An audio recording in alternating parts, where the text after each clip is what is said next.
ومن سن سنة سيئة فعمل بها كان عليه وزرها ووزر من عمل بها من بعده ولا ينقص من أوزارهم شيئا كما قال علیہ الصلوۃ والسلام اپنوں نے لوٹا غیروں میں کہاں دم تھا، اپنوں نے لوٹا غیروں میں کہاں دم تھا، میری کشتی وہاں ڈوبی جہاں پانی بہت کم تھا۔ معزز سامعین، آپ کا یہ پروگرام بہت طویل سے چلا آ رہا ہے اور یہاں پر بہت سارے مقررین کے بیانات سے آپ سب مستفیض ہوئے۔ ماشاءاللہ دارالعلوم دیوبند اور دارالعلوم وقف دیوبند دونوں کے طلباء نے یہاں پر تقریباً ہر موضوع پر بہترین اور شاندار انداز میں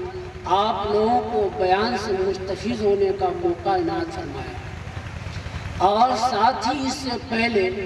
حضرت مولانا نعمت اللہ صاحب دامت برکاتہم العالیہ نے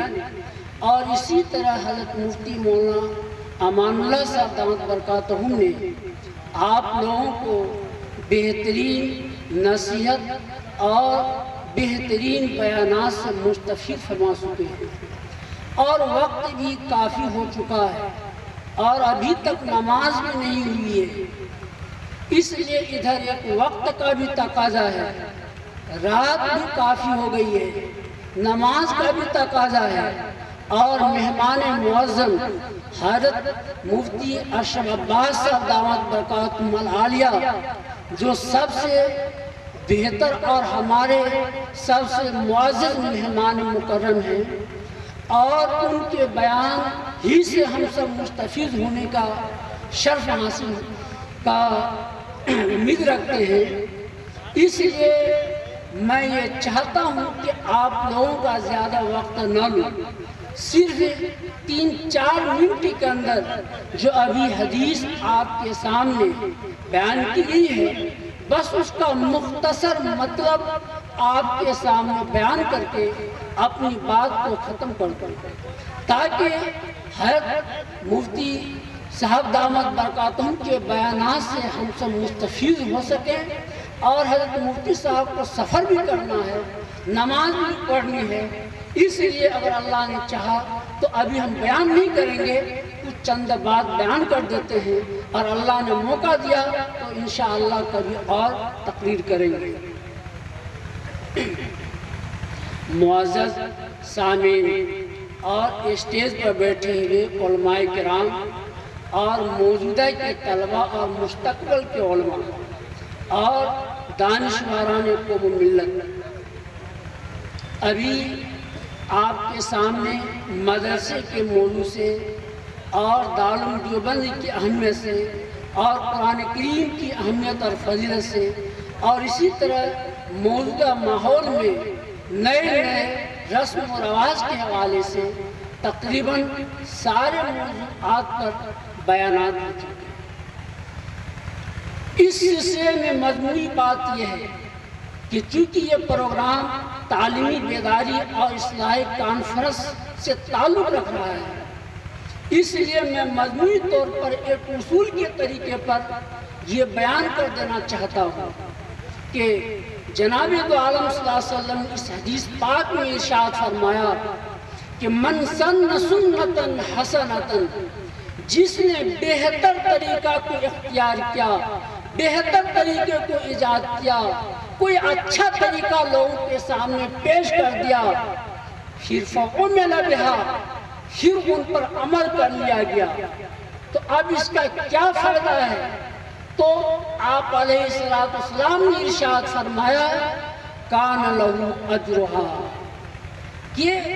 جنہوں نے ایک اچھا طریقہ ایجاد کیا، نیا اور بہترین طریقہ اپنایا، جن سے لوگوں کو اچھی روشنی مل رہی ہے اور آگے بڑھنے کا کچھ اچھا جذبہ پیدا ہو رہا ہے اور صحیح طریقہ کو انہوں نے پیدا کیا، تو کہتے ہیں جنہوں نے یہ طریقہ بنایا اس کو ان کا اجر ملے گا۔ کب تک اجر ملے گا؟ کہتے صرف بنانے سے یہی تک اجر نہیں ملے گا، بلکہ یہ اللہ کے نبی علیہ السلام ارشاد فرما رہے ہیں بلکہ اس طریقے پر جو بھی چلے گا قیامت تک جتنے بھی لوگ اس دنیا کے اندر آئیں گے اور جو بھی اس اچھے طریقے کو اپناتا چلا جائے گا اور اس عمل کرتا چلا جائے گا تو جو بھی اس اچھے طریقے پر عمل کرے گا اچھی باتوں پر عمل کرے گا کسی کی اچھی بات بتائی ہوئی طریقوں پر چل رہا ہے تو کہہ رہے ہیں یہ عمل کرنے والے کو بھی ثواب ملے گا عمل کرنے والے کو بھی ثواب ملے گا اور جنہوں نے یہ طریقہ لوگوں کے سامنے پیش کر دیا تھا کہتے ہیں کہ اس کو بھی اتنا ہی ثواب ملے گا جتنا اس کو عمل کرنے والے کو ہوگا مثل اجر من عمل بها تو کہہ رہے ہیں جنہوں نے یہ طریقہ بنایا کان لو اجرا تو جو اس پر عمل کیا ہے ان کو بھی ثواب ملے گا اور جنہوں نے یہ طریقہ اپنایا طریقہ بنا کر پیش کیا لوگوں کو بتایا صحیح طریقہ بتایا تو جتنا ثواب اس کے عمل کرنے والوں کو ملے گا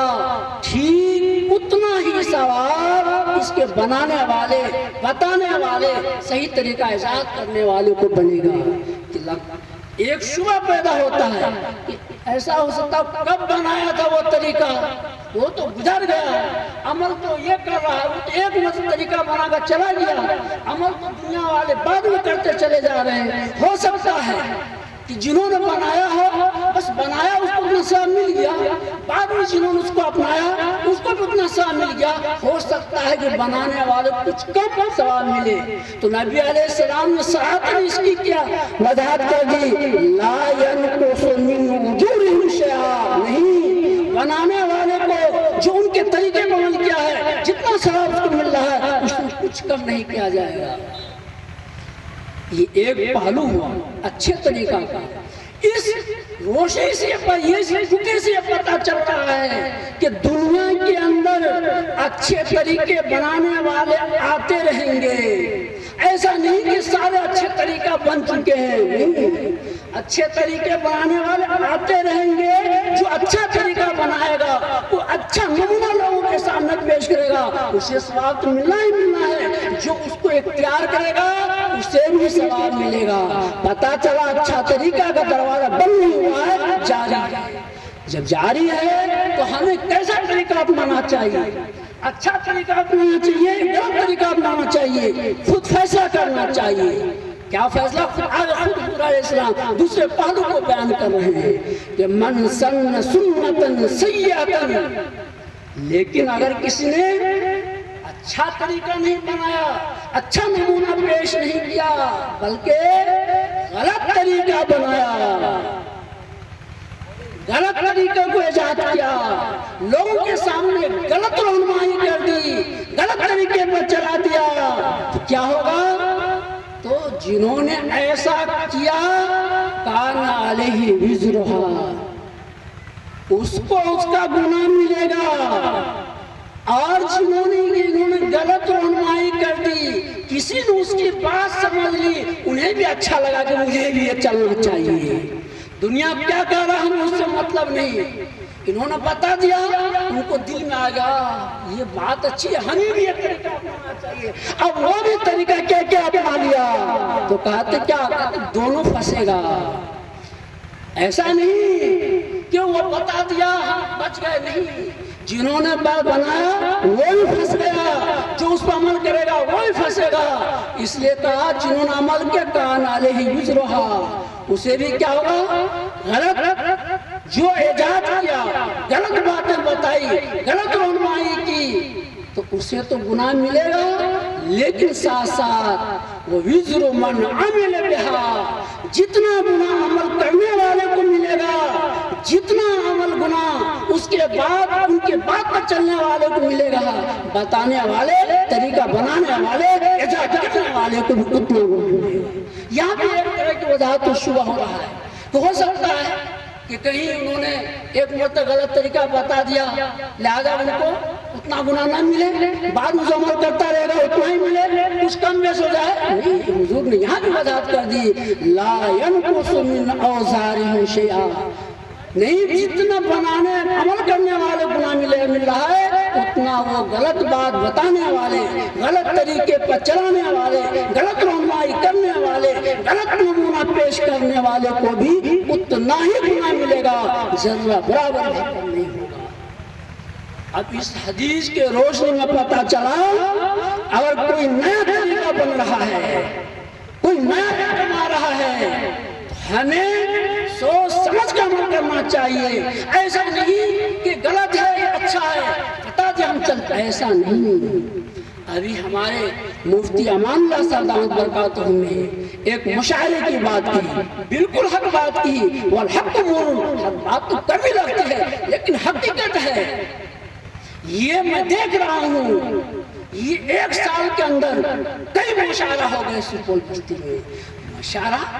ارے کہیں ناچا مشاعرہ ہو رہا ہے، پتہ نہیں کیا کیا مشاعرہ ہو رہا ہے۔ ناچا مشاعرہ اکثر ناچا لگا دینا۔ اس ماحول میں سپول ڈسٹرکٹ میں ہر جگہ حکم ایک جیسا نہیں ہے۔ یہ سپول ڈسٹرکٹ میں نعت کی توہین ہے۔ میں نے دیکھا، میں سنا، دیکھا، اور اس کے بعد یہ غلط طریقہ ہے، اسے روک دینا چاہیے۔ ماننا نہ ماننا یہ آپ کا کام ہے، منوانا نہیں ہے، لیکن بات حق ہے۔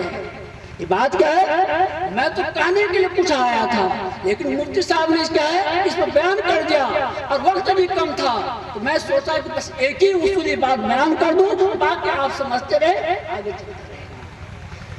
اس لیے مشاعرہ کا مفتی صاحب نے حکم بیان کر دیا کہ کہاں تک جائز ہے، کس وقت جائز ہے، کیا ہے۔ اب وہ کسی کو معلوم ہے کر تفصیل سے آپ بعد میں معلوم کرتے رہیے گا،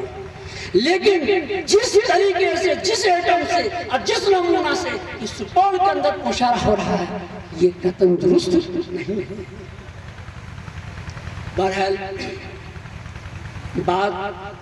کہنے کے لیے یہاں تو کچھ آیا تھا اور کہا کچھ دیا، اب وقت بھی نہیں ہے۔